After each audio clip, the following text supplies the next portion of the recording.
well, it's Agnes coming to you with my big coffee can. I did wanted to craft with you live, but then I said, you know what, I wanted to experiment it, and it may take a little longer because the drying process. So I decided to do it all by myself. So I'm removing obviously the bottom of my coffee can, and I'm going to bend it. You know, I've done the coffee can craft, and I know you've seen that one, and I know you've made a lot because I made a lot of posts. But today, I do wanted to try something different. I want to make my coffee can to look like a sort of like rusted, completely eaten away piece of a can. So I'm struggling a little bit with the bottom. The profile looks pretty good. It's just not tied together, but that's okay. I'll deal with it afterwards. I don't want to waste your time. So I am going to actually pour a little bit of my chalk paint right into my container, and then a bit of the baking soda. And now my goal here is to dab this all around my coffee can to create additional texture. I usually add a little bit of the glue to this whole mixture, but this time I want to try something different. So I do not paint, I just dab all around. And I do not know if you can see it, but it does create, the baking soda creates that little bump, sort of like a, popcorn ceiling. Maybe not as bad. So what I like to do is with that, to get even more of a texture, I like to dry it and then apply a second coat. Obviously, I'm not going to take you through the entire process.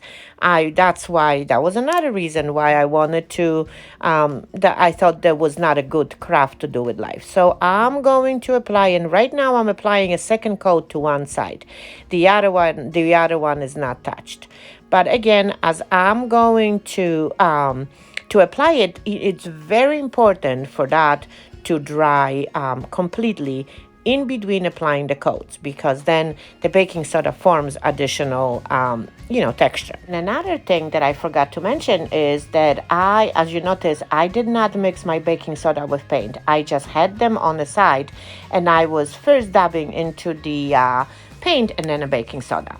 So the pieces stayed right on my can. So as you can see, all is drying on the side. Now I'm trying to fill my molds, and my hot glue is not working with me, but that's okay. Even if I did not stay in my mold lines, I can always clean it up later. But the most important thing is when you use the hot glue is just to shake it here and there so there's no air bubbles.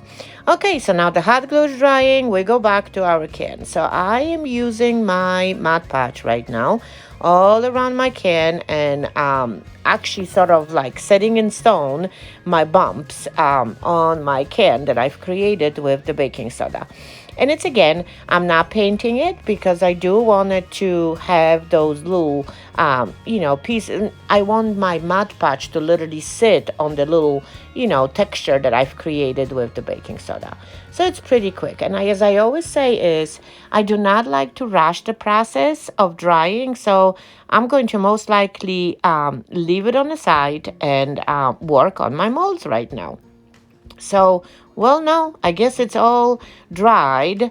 I did not really work on it, so I decided to use the wax. And I do want it to make it look, really dark. I mean, in some areas, have that little color to it.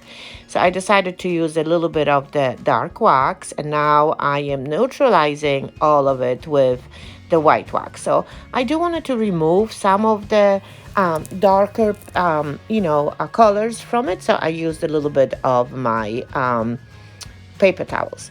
So now here I go again to my molds that I am possibly thinking to use on my can. And it does have a lot of flyaways because my hot glue wasn't working. But again, it's not a big deal. You take your scissors and you just simply remove whatever the flyaways are there. But even if you're not going to do it right now, in a painting process, everything is actually peeling it off nicely. So again, go back to painting using my chalk paint. This one is just the clear chalk paint without a baking soda. And now look, all of a sudden the hot glue is covered and the beautiful design of the mold is being shown. So as I was painting this, I did actually prepare my roses, my mold with roses for different projects. I thought, you know what, I may actually, and you know me, I constantly switch my mind depending on the project. So I thought I'll just give a try and paint this one and see what we can potentially do, maybe mix together with everything. So again, here I go making it. I mean, everything is dry, and now I'm adding a little bit of wax, the dark wax, just, you know, touching it right on the top, not really smearing, and then going the same thing with my clear wax now. And so what is happening again, it's neutralizing. So that means is distributing the darker color, darker wax all around those little grooves to make those pieces stand out. And they're usually visible, you know, good 24 hours after, perfectly. So I'm going to do the same thing to all the pieces because I still did not make my mind. And of course, now I'm going to pad a little bit of my gold. This is my gilding wax that it's, of course, in gold. And as you can see, is I am concentrating on my roses because I decided to use my roses for that can. Okay, so let's check it out, how we can put all those roses. So I have all different, I mean, I've actually have three similar sets out of that mold. So I decided to like maybe put them all together in a cluster somehow, and then maybe use those remaining leaves that I have in there. Yeah, I actually do like it. So let's glue it up. Of course, we're going to use again hot glue to glue the hot glue to a can. And it's actually the glue that I'm using. It's pretty good, so it is usually staying perfectly. So now let's just make sure that we do have all of it together. And I do want to make sure that my pieces are there. So I'm applying just a dab of the hot glue right on the side, trying to make sure that it's all in one place before I'm going to worry about the additional pieces of my of my molds. And I do actually so love it. Man, the only thing that I wish as I'm looking at it that my can was a little bit taller. But guess what?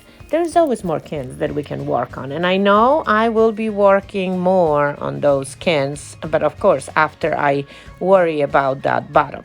Okay, so now I think it's all glued in there. And now it's a positioning. Where do we put that middle one?